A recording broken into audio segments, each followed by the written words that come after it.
Bonjour, Geneviève est avec vous. Aujourd'hui, je vous lis le livre Le premier Noël de l'ours.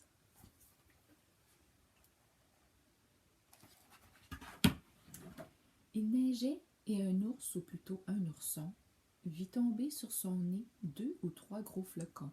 Il comprit que l'hiver venait de s'annoncer et que jusqu'au printemps, il devrait sommeiller.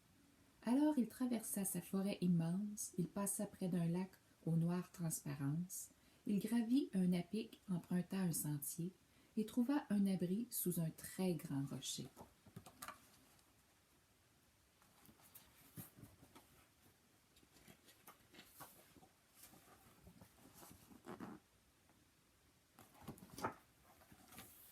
À l'entrée de la grotte, l'ourson vit un sapin qui tentait de pousser là où ne pousse rien.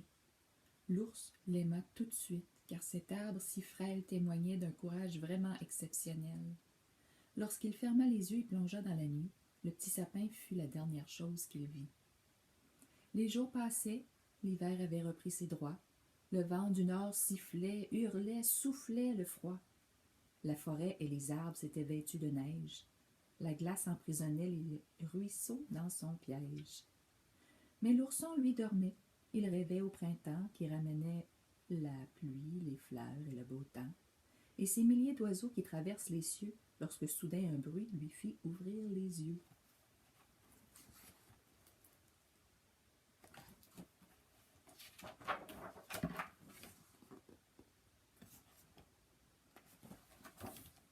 Il sortit de son trou, scruta le paysage, mais ne vit rien bouger excepté les nuages. Pourtant, de l'horizon et porté par le vent, lui parvenait toujours un son doux et troublant.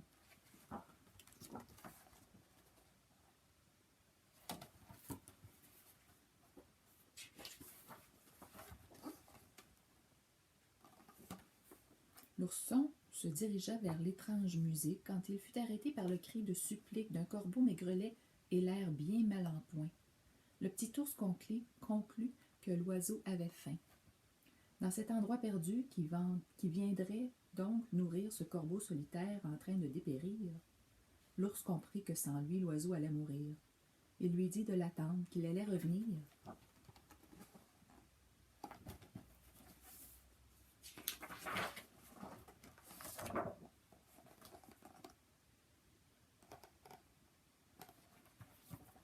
S'enfonçant dans la neige, il retourna chez lui, puis revint et offrit à l'oiseau amaigri un gros morceau de miel doré comme les blés, exquis et savoureux comme un matin d'été.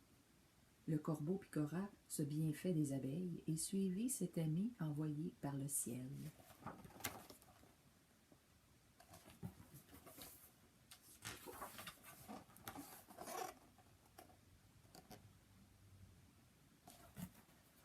Ils croisèrent une rivière où un élan tentait d'atteindre quelques herbes noyées sous l'eau gelée.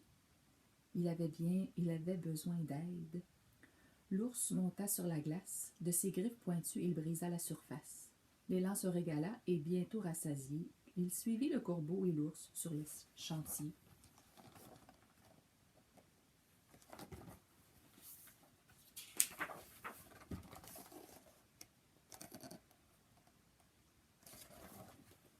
Avec la nuit, le froid se vit vif et tranchant. C'est alors qu'ils tombèrent sur un nid de faisans. Alourdi par la neige, une branche avait cassé et avait renversé leur nid dans le fossé. Les plaintes des poussins faisaient peine à entendre. Qu'allait-il devenir? Ils gelaient à pierre fendre. D'un mouvement de tête, l'ourson leur indiqua de se mettre à la file, de marcher dans ses pas. Les faisans accoururent et suivirent aussitôt, quittant sans un regret leur logis rempli d'eau.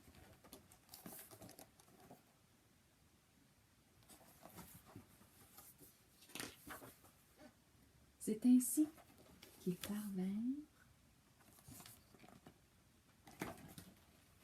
au bord d'une clairière, tout près d'une maison, un genre de chaumière. Des glaçons scintillaient accrochés aux gouttières. Curieux, ils observèrent. Enfin, ils s'approchèrent. Qu'entendirent-ils alors? Le mystérieux bruit, la musique qui avait tiré l'ours de sa nuit. Ils s'avancèrent encore, aperçurent 4 enfants qui chantaient tous ensemble, imitant leurs parents.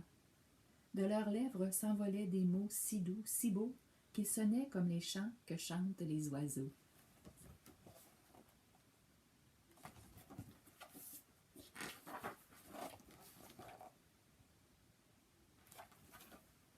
L'ours était fasciné et ses yeux grands ouverts n'avaient jamais rien vu de si beau sur la terre. Ces éclats de lumière, ces étranges couleurs, ces visages ravis rayonnant de bonheur. Cette lueur venait du sapin merveilleux et elle illuminait la maison de 1000 feux.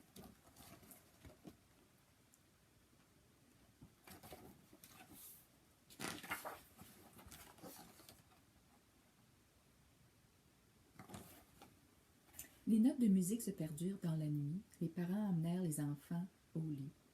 Dehors, les animaux n'en croyaient pas leurs yeux. Pourquoi diable ces gens semblaient-ils si joyeux? Que signifiait ceci? La musique, les lumières, la joie qui habitait ces drôles de tanières.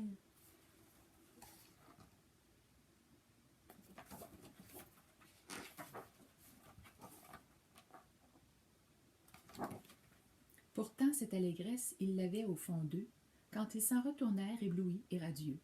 L'ourson marchait devant, dans son profond sillon, l'élan suivait, portant corbeaux et oisillons. Ils chantaient et changeaient des croix, des cuits-cuits, et leur voix se mêlait dans une telle harmonie qu'un concerto semblait progresser dans les bois, telle une chanson d'amour ou une hymne à la joie.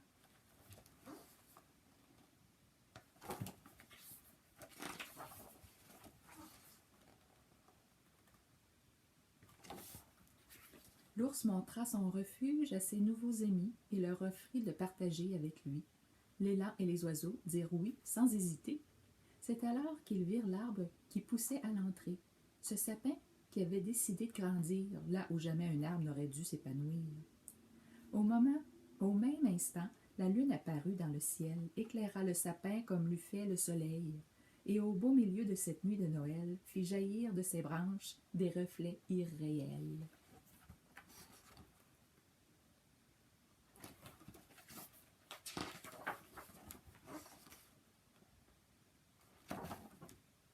Ils s'allongèrent alors dans la grotte de pierre à l'abri des bourrasques du froid et de l'hiver. À tous ses invités, l'ours souhaita bonne nuit et les oisillons vinrent se blottir contre lui.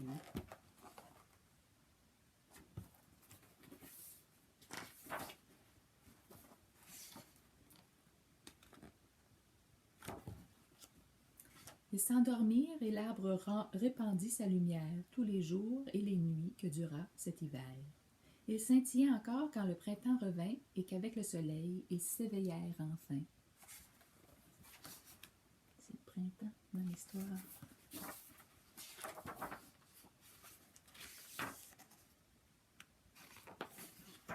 L'ourson s'assit alors empli d'une gaieté qu'il garderait en lui année après année. Il savait en effet que cette douce lueur des amis la portait à jamais dans leur cœur. Quic, quic, c'est fini. Au revoir les amis.